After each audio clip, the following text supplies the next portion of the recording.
So welcome to a new Game Stuff episode, where I talk about some video games and some items, video game related, that I picked up recently. And I have a bunch of stuff here, here, and here to get through. I also have a bunch of books to get through as well that are very, very cool, so stick out for all of it. Now, let's begin, shall we, with our first game. This game right here, Super Mario 3D AllStars, the game that is sold out everywhere. Where no, it wasn't for me. It was very, very easy to pick up. I went Amazon, click, order, it showed up that day, and I've been playing it. I put out a video about it, talking very enthusiastically about why I love these games. Now, I do want to say, do they have a few issues, like the camera problems? Yes, they've always been there. I knew these weren't remakes or redos of the games in any capacity, so all those issues are still there. And to be honest with you, they're part of the charm because that's the way I originally played them back in the day. Mario Sunshine had some damn camera issues, same with Super Mario 64. But, back then I just worked through it. It was kind of that brand new thing going for Super Mario 64, going into 3D. There was going to be some new issues, right? But it was so phenomenal, the excitement and fun I had with the game.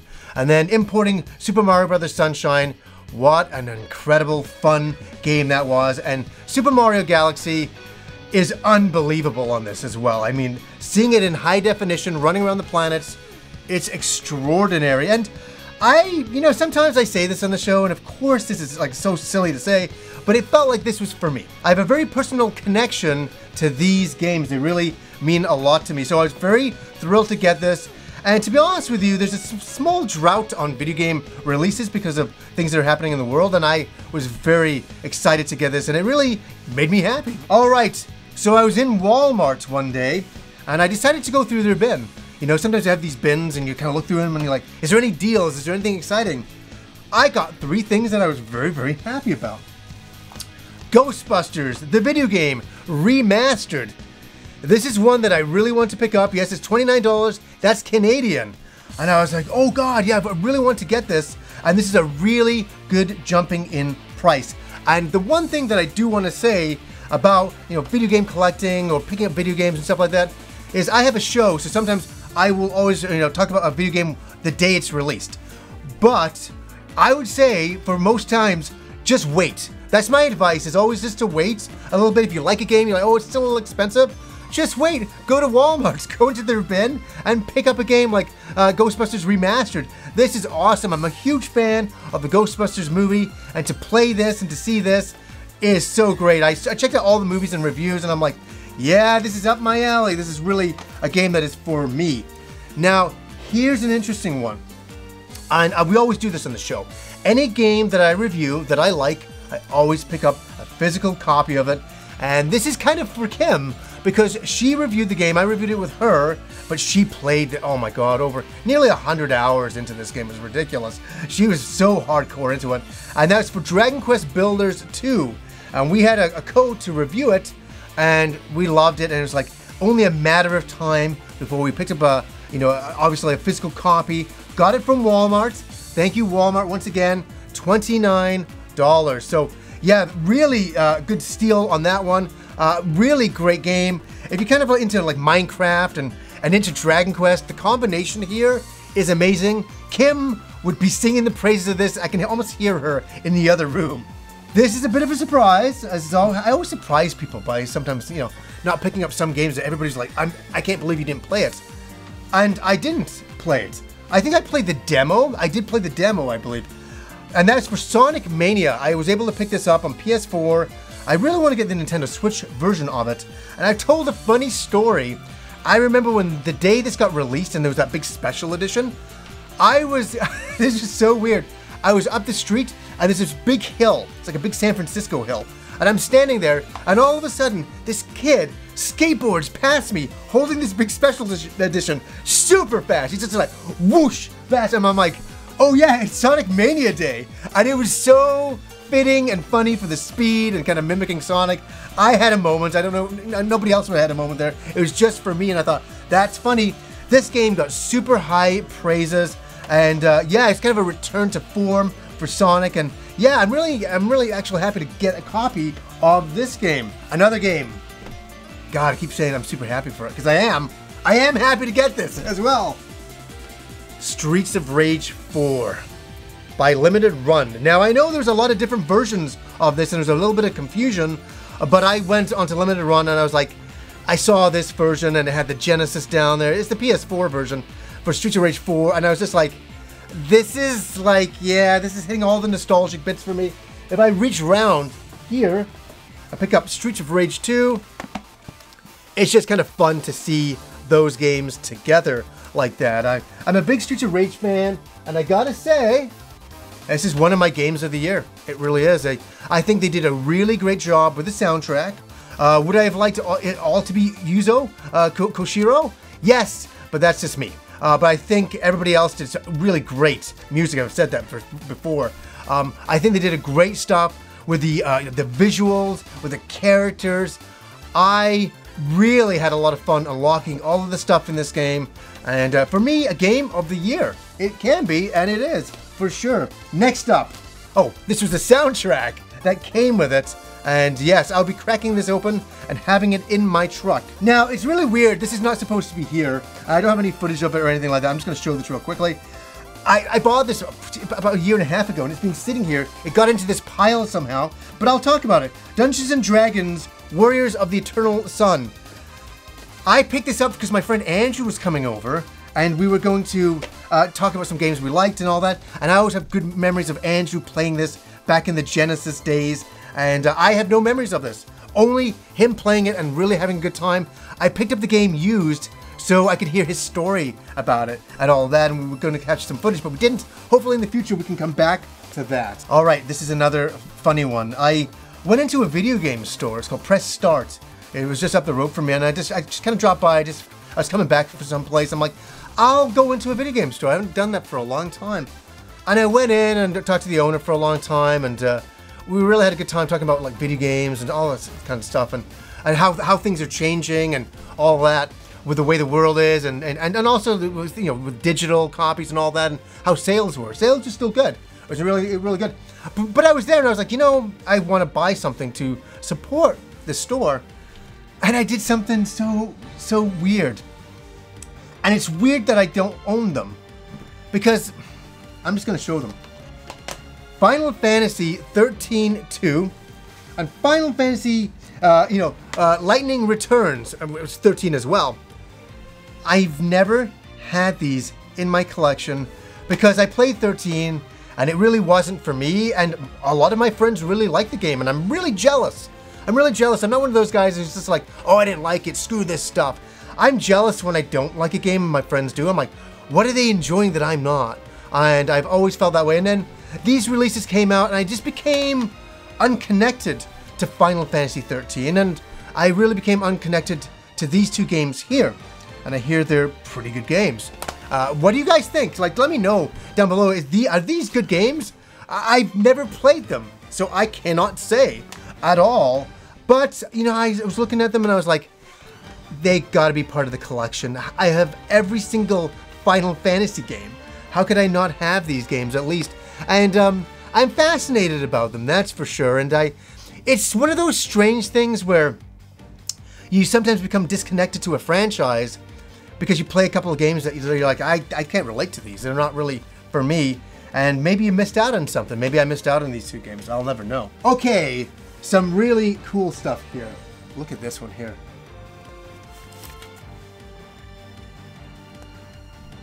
This arrived from Strictly Limited. Darius, or Darius, however you like to say it. This is looking very exciting. Let's do the unboxing here for you. Okay, how can I make it more of an unboxing? Here we go. It's the Darius Cosmic Collection, arcade and console. Versions all in one. Right here, I'm gonna just move this out of the way. Now have a look at this right here. Nice slipcase, we'll take that off. Does anybody remember this game or this collection of games? It's a collection of games from the 80s and 90s. They were arcade games, and they were a shooting style game, a side view shooting style game, where sometimes they had 3 screens going on, and yeah, you fight robotic fish. It's a lot of fun and very nostalgic for me and something that I relate to quite a bit. Now, if you open it up, to begin with, right here, take off this. Now we have these. They're almost like beer mats. I'm having a bunch of Darius beer mats, but those are a lot of fun. And this is really cool right here. Darius the Omnibus. We got music here, and then we got this. Darius the Omnibus Generation Zuntata. Oh man. Yeah, as you know, I'm a big fan of that band. They created some great music. Oh my god. Like, I really love the music for Darius, especially the one that was released, God, back in the PS1. Was it G Darius? Oh, that was great stuff. Really like this. And we get some pins happening over here, some small pins. That's really nice to see. And then we move straight into the collection. And these were sold separately, and this is the kind of the combo version with all of the games in there. And look at this, there's so many games going on. I could sit here and list them all, but it's Darius. There's a lot of games going on in there. The one that's fascinating that's in here, and I had the original version on the PC Engine. It's a very hard to get version of it. It's like over $1,000 it's worth now. It's crazy. And that's for Darius Alpha. So that's included in here. That's the first where you can play it and you don't have to buy that expensive copy that I own, which is so crazy that it went that high. I can't believe it, because it was a giveaway back in the day. You had to kind of send some things in and then it finally would arrive in the mail. It was one of those strange deals, but really thrilled to have this collection. I'm a big Darius fan. I think it's so great, and it's so nice that some of these games are still getting releases all of these years later. You think, oh, is this like series, is it done? Is it in the grave? And it shouldn't be in the grave. It should be preserved for people, in the future, because it's so great. Hey guys, I'm just inserting this back into the Darius video because I was looking at the box when I did the unboxing, and I was like, it feels a little heavier, and that's because there's a few more things in there. We have the arcade kind of marquee thing going on here, and there is an art book. Oh my god. Showing, look at this. How could I forget this? Showing all of the different versions of the games. This is great. The designers, the production, all of that going on here. That is awesome. This is something that I really want to look at. This is great. So, like, look at this stuff right there. That's so fantastic. I almost missed that. I was like, that box is a little heavier. I was like, yeah, that's nice, isn't it? Really great. And all the boxes of the original like Super Famicom games and stuff like that. So that's showing you everything that's included in the collection. So had to throw that in. We'll get back to games in a second. This is gaming related, but this is kind of the weird, interesting part of the episode. There's a few other really interesting parts too coming up, but this is fascinating. And I have two guys to thank for the inspiration to pick these up. Obviously, we're living in stranger times, and I wanted to get some face masks that were like kind of like suited to me. And so Game Dave, my friend Game Dave, recommended this, the Black Mage Academy. I got one for Kim as well. What a time we live in. I'm not putting the mask on, probably. That, look at that. There we go. So if I'm gonna wear a mask, I'm gonna wear it in style. My other friend, Joel Valley of Media Glitch, great guy, I saw he had this and I'm like, yeah, I gotta get me one of those. So I gotta thank him for this. This is ridiculous. Isn't it silly? Isn't it silly? I've got an ease mask. You know it's 2020 when you got an ease mask on. That's just wild. What would be more crazy is to go outside and somebody's like, oh my god, you're wearing an ease mask. That'd be really, really funny. That'd be really, really funny. Now the next items are sent over from New York City from my friend Danny and Evelyn. They have a great YouTube channel. They're awesome people. And they, oh man, they sent me this stuff and it's like, small tear, man, small tear. Because I just had a little girl, as a lot of you know, and they sent me this. Oh, isn't that so sweet? It's a Triforce. It's a silicone grip dish for eating for babies. So I think she'll be into solid food in the future, and I think we'll be using this. And I just want to say, Danny and Evelyn, very sweet of you to send this stuff over. It's really, really nice. I know it's fun, you know, for Dad to buy himself some, you know, fun video game stuff, but for Baby to get some things, it's really wonderful. And here's a silicone teether where she can, you know, when she's teething, she can bite onto this. Isn't that kind of cool? Isn't that kind of cool? Oh, and here we go. I'm going to open this up. Oh, this is really nice. Here is, this is no pun intended, a super bib. A super bib. Right there for Baby. And there's that one, and there's the star one under there. So, this baby is getting into the land of video games. I'm never going to force that stuff on her, but it seems that all my friends are really buying her a lot of related items, and I think it's really cute and really nice, and I think she'll really appreciate it. So Danny and Evelyn, thank you so much for setting this up. I think it's really a lot of fun. Okay, I didn't put this one in the thumbnail because I wanted to make it a bit of a surprise, because I don't want to spoil everything in the thumbnail, but I had to show in the thumbnail that there's some stuff in the episode. Now, here we go. As you know, I was playing the game, I adored the game, and I had to do this. It's only been a few special editions I bought this year. Only a couple. The Tony Hawk Collector's Edition for Tony Hawk Pro Skater 1 and 2. I played the game, I fell in love. I'm a big skateboarder, or I used to be. I don't want to injure myself now, so I play in video game form.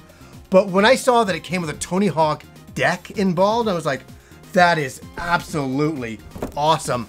And yeah, let's show you the back of this thing right here. So it comes with the game and the skateboard deck, which is so awesome. And you know, the reason why I did this one is because it's 20 years ago.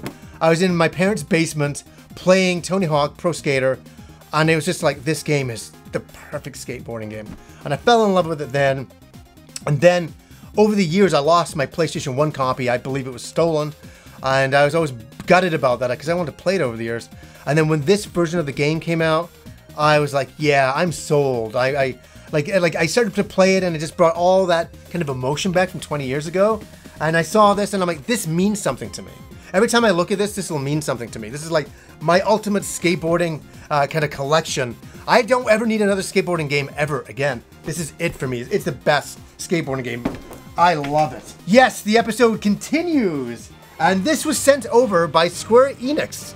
Square Enix writes to me and they're like, oh, can we send you this thing over for, you know, Romancing Saga Universe? I'm like, sure, yeah, I'd love to see it. I'd love to see it. And it's 104 of 110 that were made. And I was like, this is cool. And I said yes because I really like Romancing Saga. I'm a big fan. Romancing Saga 3 is one that I really relate to. So this is what it is, this press kit right here. Look at that gorgeous artwork right there. And I looked at the signature, I'm like, oh my God, is that legit? No, it's printed on. I got my hopes up. I was like, that would have been crazy if the artist signed that. And so, right first of all, in here, we have a nice little explanation of the game and of the artwork and of the Saga series in general, and then how, you know, when certain versions of it came out.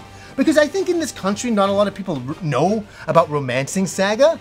Everybody knows about Final Fantasy, but nobody knows about Romancing Saga, where it's kind of like I wouldn't even call it a spin-off. It's its own thing. It's kind of like its own Gaiden thing. It's its own style of game. A lot more heavy on combat. And also in here, we have a little thing for your wallet, for your cards you can put in. So there's that going on. We'll open up the top here. And then we have some postcards. That's pretty awesome, isn't it? Yeah, this is the one thing. Look at this. Look at these cards. Look at the artwork. Really great stuff. Romancing Saga has incredible artwork. It really does. And then here, this is kind of cool. And little dioramas here where you put. Oh God, isn't that cool? Gotta find the right one. That's where you put the characters on, and you do these little 3D things. So I'll put this together. That's really nice. These things are, everybody does these little plastic things now. They're a really big deal. There's a couple more characters that I'll put on there. So yeah, that's a nice little thing that Square Enix sent over. I said, sure, I'd love to show it on the show. and I think it's really, really cool. Now we're moving into some books, some video game books, some of my favorite books by Bitmap Games. These guys are amazing. And here's our first book right here to look at, The Art of Point-and-Click Adventures. Okay, shall we make this episode a really long one? Because I could, by talking about how much I appreciate point-and-click adventures. Now, I grew up in the 80s, and I didn't have a computer. I didn't get a computer till later on, but I would always go down the street, and my friend Andrew had everything. Even on his PC that he had everything. So I'd go over there and watch him play Myst and Ultima and all these great games. Leisure Suit Larry back in the day. Police Quest. Oh my, like Space Quest. All of those style of games. And the thing that I really think over time, and I say it all the time, people are like, oh, video games aren't art. Get real. Get real. Whoever says that, they are completely the foundations of art. It's all right here. And so I want to say that I really love this book because I look through it and it's so nostalgic. It takes me back to a simpler time in video gaming, like stuff like that. Oh, I've never talked about it. One of my favorite games on the TurboGrafx CD is Loom. It was originally on PC to begin with. And I have a very big soft spot in my heart for Loom. I really, really like it. Look at that, those old school graphics. They're amazing. They are amazing of a different time. And point-and-click adventures were the thing. They were the big deal, where you go around a screen and you click on something and you could interact with it. And I always remember Andrew, my friend Andrew, playing Police Quest. And I was so jealous that he got to do this investigation style of adventure game. And I was like, oh, and I thought the graphics were unbelievable at the time. And oh, speaking of unbelievable at the time, small shivers, man. The Secret of Monkey Island. Oh, this is so wonderful. One of those games that back in the day, we're talking back in the day, I was so jealous of. Like, look at the graphics back then. These rival today. And realistically, we're still getting games like this today. And it shows you how the foundations of all of these games are still relevant today. They really are. I'm just showing you more stuff here because it's so good.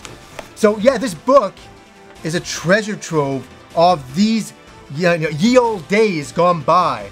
And I really, really appreciate all of the stuff. Look at the Leisure Suit Larry stuff going on. It's so silly, right?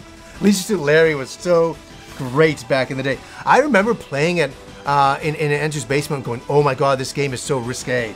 And you look back now and it's not that bad, but it's still, you know, kind of did a few things there. It's kind of, but yeah, no, point-and-click adventures are still a series of games that I really appreciate. And you know, I really wish I could get a lot of them nowadays, like a collection of them, but a big collection of them. But the best I can do is in this book, and it's beautiful, really well put together. Bitmap Games once again, and yeah, this is a bit of a Bitmap Games session going on because we have the Atari 2600, 7800 going on right here, and it's showing all of the games from this time. And it's funny, this is my era, and I really remember it from my childhood quite a lot. And the Atari, for me, was bittersweet. I liked it because it was the first machine I had, the 2600. But I remember playing Empire Strikes Back back then, and doing the same level over and over and over, and I was like, is there nothing more to the game? And that all changed when we got into the NES.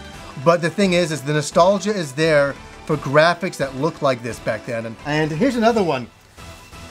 The Games That Weren't. This is another book right here. I have a little thing here I want to share with you guys. These are all the games that were worked on behind the scenes that never came out.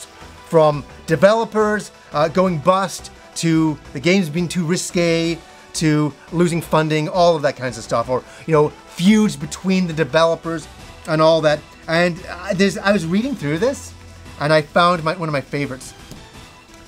Primal Rage 2. I had financial troubles. And what is interesting about this game? Well, my friend, Chris Tang, the Sega World Champion, worked on the game and finished the game, and they never released the game.